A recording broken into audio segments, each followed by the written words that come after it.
بسم اللہ الرحمن الرحیم۔ السلام علیکم۔ ایک دن حضور اکرم صلی اللہ علیہ وآلہ وسلم نے حضرت جبرائیل علیہ السلام سے پوچھا، اے جبرائیل، کبھی تمہیں آسمان سے مشقت کے ساتھ بڑی جلدی اور فوراً بھی زمین پر اترنا پڑا؟ جبرائیل علیہ السلام نے جواب دیا، ہاں یا رسول اللہ صلی اللہ علیہ وآلہ وسلم، 4 مرتبہ ایسا ہوا ہے کہ مجھے سرعت کے ساتھ فوراً زمین پر اترنا پڑا۔ حضور اکرم صلی اللہ علیہ وآلہ وسلم نے پوچھا، کس کس موقع پر؟ جبرائیل علیہ السلام نے عرض کیا، ایک تو جب حضرت ابراہیم علیہ السلام کو آگ میں ڈالا گیا تو میں اس وقت عرش الہی کے نیچے مقام سدرۃ المنتہا پر تھا۔ مجھے حکم ہوا، جبرائیل، میرے خلیل کے آگ میں پہنچنے سے پہلے فوراً خلیل کے پاس پہنچو۔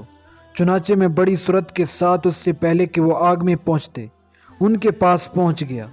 دوسری بار جب حضرت اسماعیل علیہ السلام کی گردن اتھر پر حضرت ابراہیم علیہ السلام نے انہیں ذبح کرنے کی خاطر چھری رکھی تو مجھے حکم ہوا کہ چھری چلنے سے پہلے ہی زمین پر پہنچو اور چھری کو الٹا کر دو۔ چنانچہ میں چھری چلنے سے پہلے ہی زمین پر پہنچ گیا اور چھری کو چلنے نہ دیا۔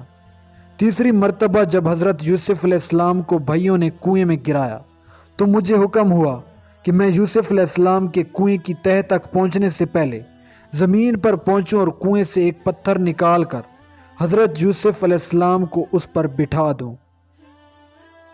چوتھی مرتبہ یا رسول اللہ صلی اللہ علیہ وآلہ وسلم، جب کافروں نے حضور کے دندان مبارک کو شہید کیا تو مجھے حکم ہوا کہ جبرائیل، فوراً زمین پر پہنچو اور میرے محبوب کے دندان مبارک کا خون زمین پر گرنے سے پہلے ہی وہ خون اپنے ہاتھوں پر لے لو، اور اے جبرائیل، اگر میرے محبوب کا خون زمین پر گر گیا تو قیامت تک زمین سے نہ کوئی سبزی اگے گی نہ کوئی درخت۔